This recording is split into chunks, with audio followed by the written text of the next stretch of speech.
এই সমস্ত মানুষের বদভ্যাস আমাদের ভিতরে আছে না নাই? আগে আমরা দিয়ে শুরু করি। বক্তাদের ভিতরে আছে না নাই? আলেমদের ভিতরে আছে না নাই? ইমামদের ভিতরে আছে না নাই? এবার আপনাদের দিকে যাই, নাইলে কইবেন যে নিজেদের গুলো বাদ দিয়ে আমগর গুলো কথা কইছে। এবার কোন স্কুলের ছাত্রের ভিতরে এই অমানুষের বদভ্যাস?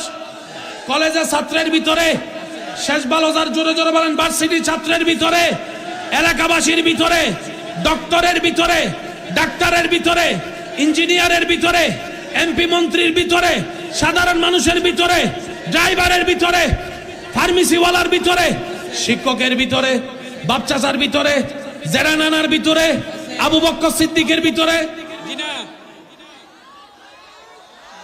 শুনি নাই সিদ্দিক আকবরের ভিতরে, ফারুক আজমের ভিতরে, ওসমান গনি জিন্নুরানির ভিতরে, মৌলা আলীর ভিতরে, ইমাম হাসানের ভিতরে, ইমাম হুসাইনের ভিতরে, আইম্মা ইকরামের ভিতরে, ইমামগণের ভিতরে, শাহজালালের ভিতরে, শাহপরানের ভিতরে, আব্দুল কাদের জিলানির ভিতরে, আমাদের ভিতরে।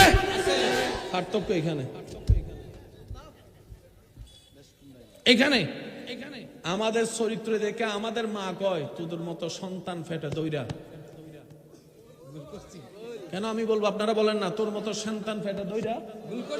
আর ওদিকে বাইজিদ বুস্তামির আম্মা জান আল্লাহকে বলে যে আল্লাহ তোমার দরবারে লক্ষ কোটি শুকরিয়া, বাইজিদ বুস্তামির মতো সন্তানের মা তুমি আমারে বানাইছো। আমারে পার্থক্য এখানে।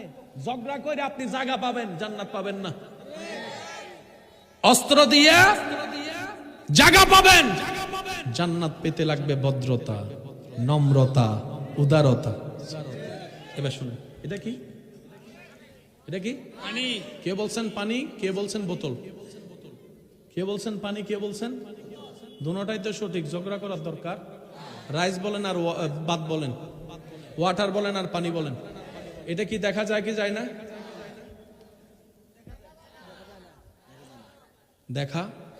দেখা আমাদের গুনাহ যদি আল্লাহ এমন করতেন যে একটা গুনাহ করলে একটা তিল উঠবে, আল্লাহ কি করছেন জানেন? আল্লাহর একটা নাম হচ্ছে সাত্তার। একটু জোরে বলেন। সবার সব গোপন কথা জানি না, আল্লাহ সাত্তার হয়ে সব লুকায় রাখছে।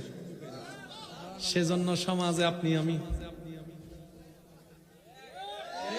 জোরে জোরে জোরে আরো জোরে, একটু চিন্তাও লাগে না, ভয় লাগে না। কেন জানেন? আমাদের হিসাবটা এমন একজন রব জানে, যিনি সত্যিকার আমানত দাঁড়িয়ে আছে, আমানতের খেয়ানত করে না। সেজন্য আমাদের টেনশনও।